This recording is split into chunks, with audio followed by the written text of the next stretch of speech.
Assalamualaikum dan selamat sejahtera murid-murid. Saya Cikgu Noraini Gaming. Dalam video kali ini sebenarnya saya nak kongsikan untuk sains tingkatan 5 iaitu cara untuk menjawab soalan berkaitan dengan elektrolisis larutan aqueous. Okey, kamu sudah tentunya dah belajar berkaitan dengan bab 6 iaitu elektrokimia. Dan hari ini saya nak kongsikan cara nak jawab soalan elektrolisis. Okey, mari kita lihat elektrolisis bagi larutan aqueous. Okey, so ingat ya, ada 3 faktor yang mempengaruhi ion yang akan dinyacaskan di dalam larutan aqueous. Memandangkan dalam larutan aqueous ada 4 jenis ion. Okey, 4 jenis ion. Okey, faktor dia adalah kedudukan ion dalam siri elektrokimia, kepekatan elektrolit dan juga jenis elektrod.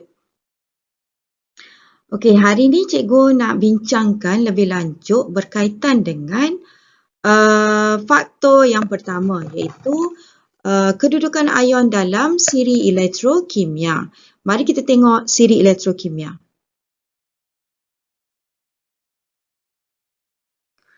Okey, ini adalah siri elektrokimia. Okey, ini adalah siri elektrokimia. Jadi kita tengok di sini dia ada ion kalium, ion natrium, ion kalsium, ion magnesium, ion aluminium, ion zinc, ion ferrum, ion stannum, ion plumbum, ion hidrogen, ion cuprum dan juga ion argentum. Sebenarnya kamu tak perlu hafal pun siri elektrokimia ni kalau untuk elektrolisis larutan aqueous lah untuk faktor yang pertama. Tapi kamu perlu hafal juga untuk kamu kena ingat juga siri elektrokimia untuk cation ini untuk sel kimia nanti. Sebab untuk menentukan terminal positif dan juga terminal negatif, kita kena ambil daripada siri elektrokimia jugalah. Kita kena tengok dekat siri elektrokimia juga. Tapi untuk larutan aqueous ni, untuk elektrolisis larutan aqueous tak perlu hafal pun. Yang kamu perlu ingat adalah yang paling di bawah ini sahaja. Okey, yang paling bawah itu sahajalah. Okey, yang paling bawah ni adalah ion hidrogen, ion cuprum dan juga ion argentum. Ingat yang paling bawah ini sahaja. Kenapa? Sebab dalam larutan tu biasanya pilihan dia adalah ion hidrogen dan satu lagi adalah ion lain lah untuk cation yang akan dinyacaskan di cathode. Okey, dekat cathode. Jadi biasanya pilihan dia adalah antara ion hidrogen dan ion lain. So kalau dalam larutan tu ada ion cuprum, maka kita akan pilih ion cuprum. Kalau dalam larutan tu ada ion argentum, kita akan pilih ion argentum. Sebab ion cuprum dengan ion argentum, dia berada di bawah sekali. Di bawah ion hidrogen. Okey? So yang kena hafal 3 ni je lah. Kalau ion lain, kita akan pilih ion hidrogen. Sebab ion hidrogen adalah ion yang paling bawah sekali. Ion yang paling bawah sekali. Selain daripada ion yang saya nyatakan 3 inilah. Okey? So mari kita lihat dekat sini ya. Okey, contoh. Okey, kita nak tengok larutan cuprum 2 klorida. So dalam larutan cuprum 2 klorida, berapa ion yang ada? 4. Okey, dalam larutan aqueous, kita ada 4 jenis ion. Okey, ada 4 ion lah. Okey, kenapa 4? Sebab dia larutan. Larutan maksudnya ada air. Larutan, awak kena ingat ya. Larutan maksudnya ada air. Larutan maksudnya ada air. Jadi dekat air ni, okey, dekat air atau larutan ni, memang dah ada 2 jenis ion. Iaitu ion hidrogen dengan ion hidroksida.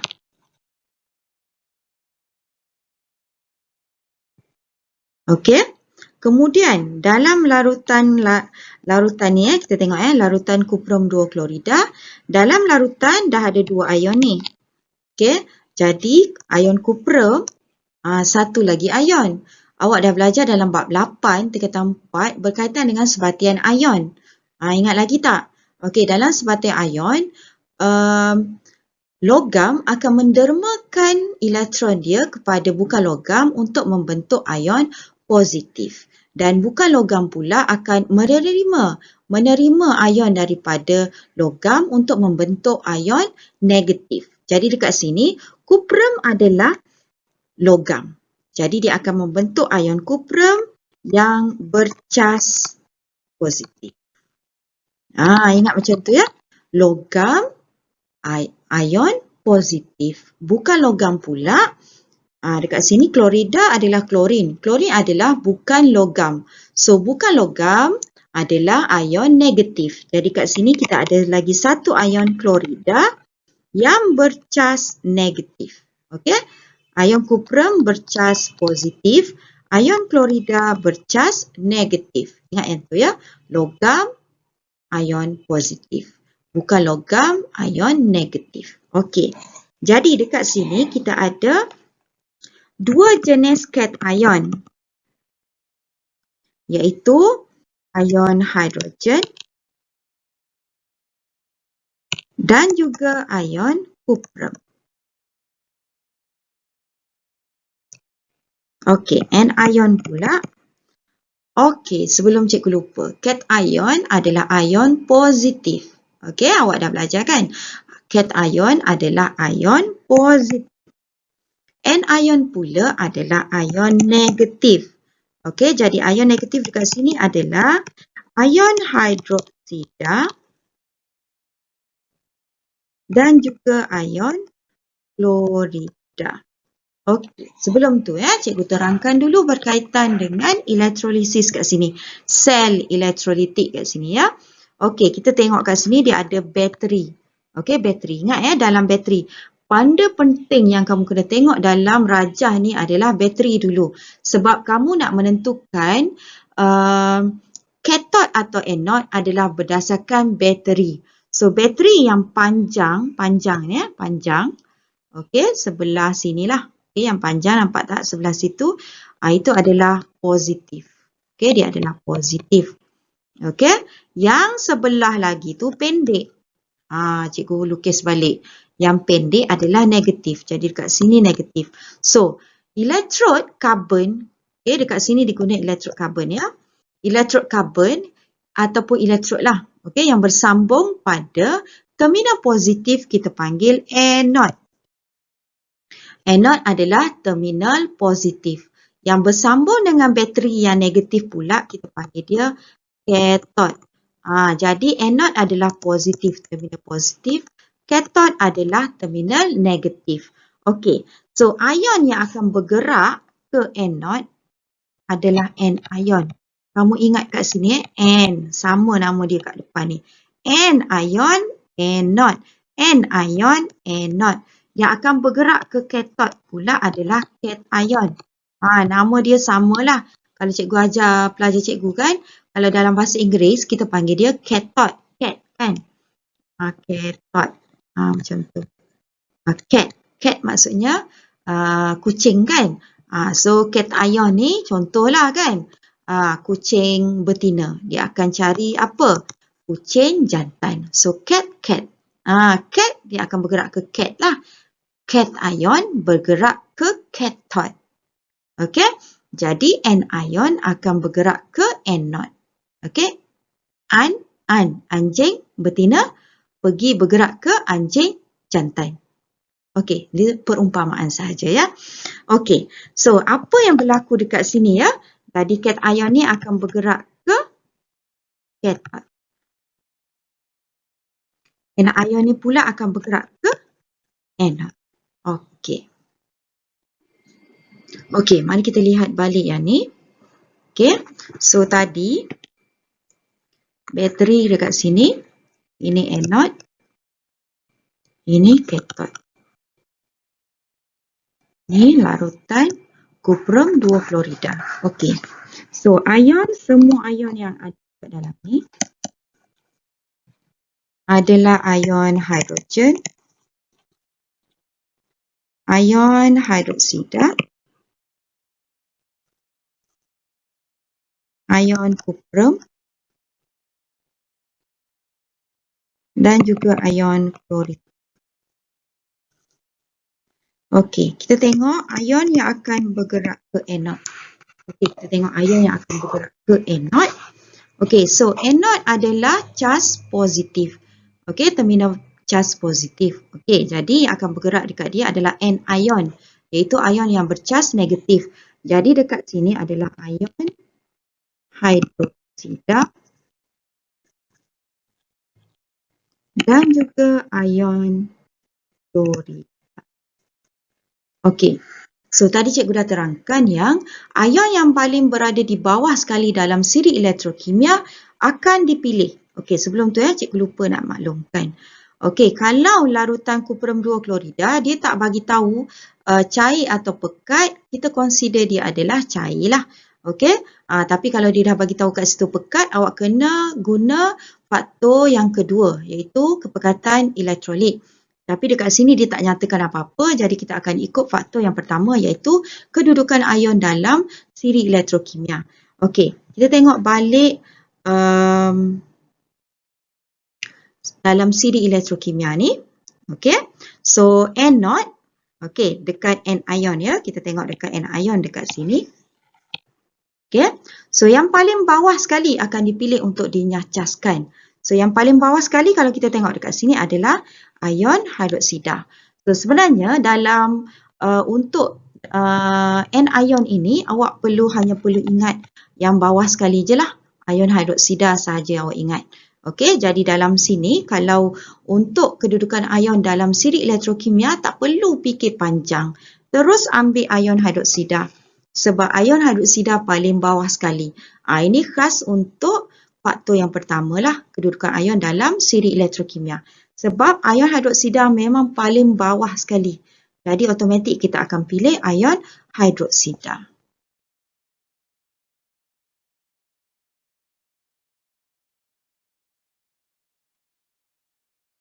Okey, jadi ion yang akan dinyatakan adalah ion hidroksida lah.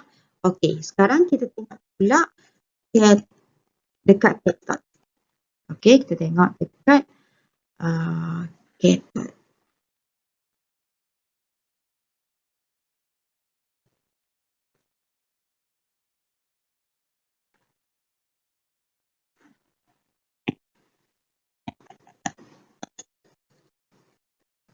Yang akan bergerak ke kathod adalah ion hidrogen. Dia adalah ion positif dengan ion kuprum 2. Okey, tadi cikgu dah terangkan dalam siri elektrokimia yang perlu awak ingat dalam untuk cation adalah yang paling bawah sekali. 3 paling bawah sekali tu je. Sebab pilihan dia kat sini adalah ion hidrogen dengan ion kuprum. So tengok kuprum berada di bawah ion hidrogen. Jadi kita akan pilih ion kuprum lah. Okey, ion kuprum akan dipilih dalam nyacas di kathod. Okey. Itu sahaja. Okey. So, kalau ion kuprum, produk yang terhasil adalah kuprum terenap. Okey, terenap. Terenap maksudnya, kalau ini adalah elektrod, terenap maksudnya dia berada dekat elektrod tu. Dia macam dekat situ ataupun dia salup dekat situlah. Ini elektrod, so dia salup dekat sekeliling dia. Itu maksud terenap. Okey? Pada kamu, contoh soalan. Okey, contoh soalan. Tadi penerangan je. Ini baru kita nak pergi kepada soalan. Okey, soalan dia. Radas di atas digunakan untuk mengelektrolisis. Okey, mengelektrolisis. Dibagi dekat sini larutan magnesium klorida cair. Bila cair, kita akan guna faktor yang pertama, iaitu kedudukan ion dalam siri elektrokimia. Okey, so kita tengok dekat sini dulu. Bateri, tengok pada rajah. Mesti rujuk rajah dulu pelajar. Okey, benda pertama kamu kena tengok pada rajah adalah bateri. Tengok panjang pendek dia. So yang panjang adalah positif. Jadi elektrod Q kat sini adalah anode.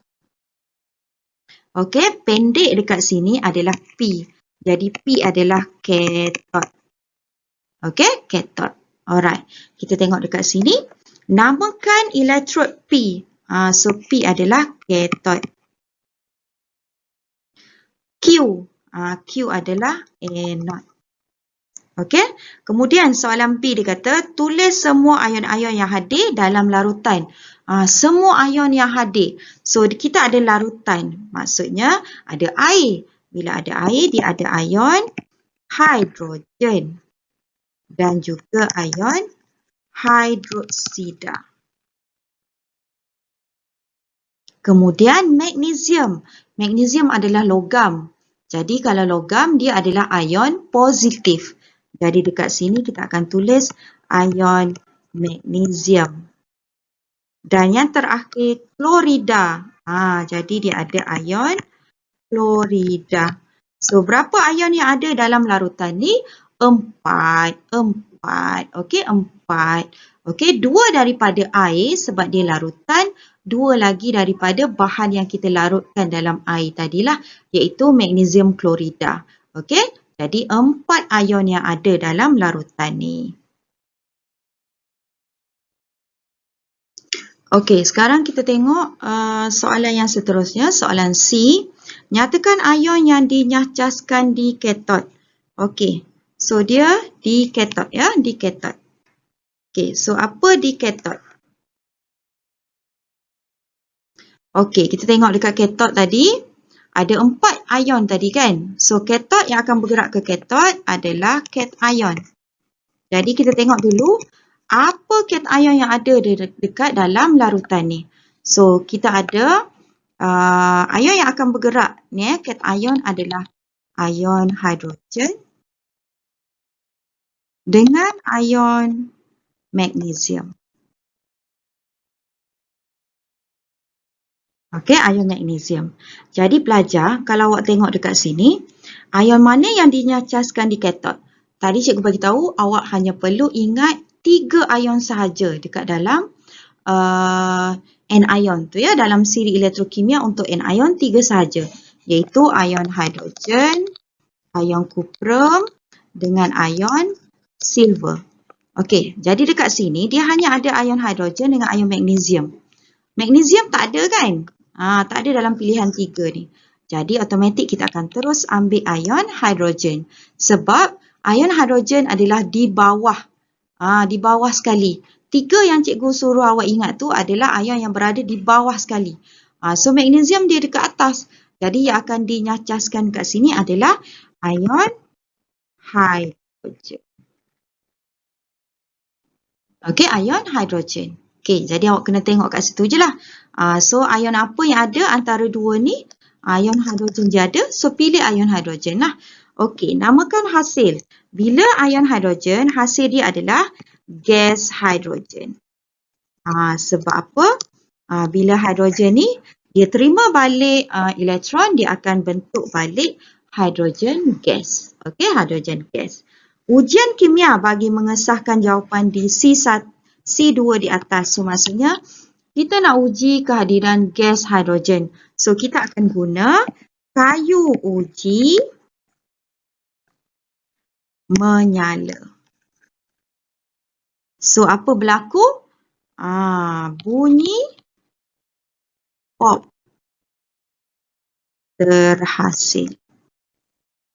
Okey? Kalau ada gas hidrogen, maka dia akan bunyi pop. Okay, itu menunjukkan yang gas hidrogen ada. Okey? Okey, sekarang kita tengok pula soalan seterusnya. Ion yang manakah akan dinyacaskan di anode? Anode dekat sini ya tadi. Anode dekat sini. So, awak kena ingat yang dekat anode ni, okay, dia ada 2 ion, iaitu anion yang akan bergerak ke anode. Ion yang akan bergerak ke anode adalah anion. So, ada 2 ion dia, iaitu ion, pilihan dia ya, ion hidroksida dan juga ion klorida. Bagi anion, tak perlu fikir panjang. Ion yang paling bawah sekali adalah ion hidroksida. So, awak kena ingat yang tu satu je. Ion yang paling bawah sekali adalah ion hidroksida. Yang lain tu tak perlu tengok pun, tak perlu hafal lah. Okey, paling senang. Okey, ingat yang ion hidroksida adalah paling bawah. Jadi, automatik. Kalau kita guna kedudukan ion dalam siri elektrokimia, kita akan pilih ion yang dinyacaskan di anode adalah ion hidroksida. Hasil dia, okey, ion hidroksida ni formula dia adalah OH negatif. Okey, OH. So, kalau ion hidrogen tadi, ion hidrogen kan, dia akan hasilkan gas hidrogen. Jadi kat sini tak mungkinlah gas hidrogen lagi kan. So, ion hidrogen dah hasilkan ion hidrogen. Gas hidrogen. Okey, jadi dekat sini ion hidroksida dia ada oksigen dan juga hidrogen. So hidrogen tak ada dah. So automatik dia akan hasilkan gas oksigen. Okey, so tengok pada soalan yang ketiga, nyatakan ujian kimia bagi mengesahkan jawapan di D2 di atas. Okey, so gas oksigen, maka kita akan uji guna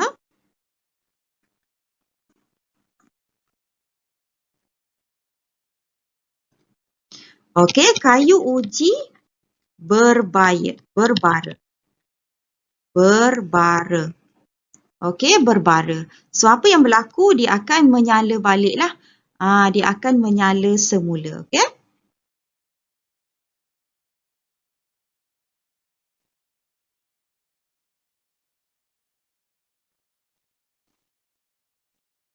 Okey, tak muat kat situ. Okey, tak apa, bolehlah tu. Alright, so itu sahaja perkongsian cikgu pada hari ini. Terima kasih kerana menonton video ini. Cikgu harap video cikgu ini dapat membantu kamu untuk menjawab soalan berkaitan dengan larutan elektrolisis larutan aqueous. Okey, terima kasih. Bye-bye.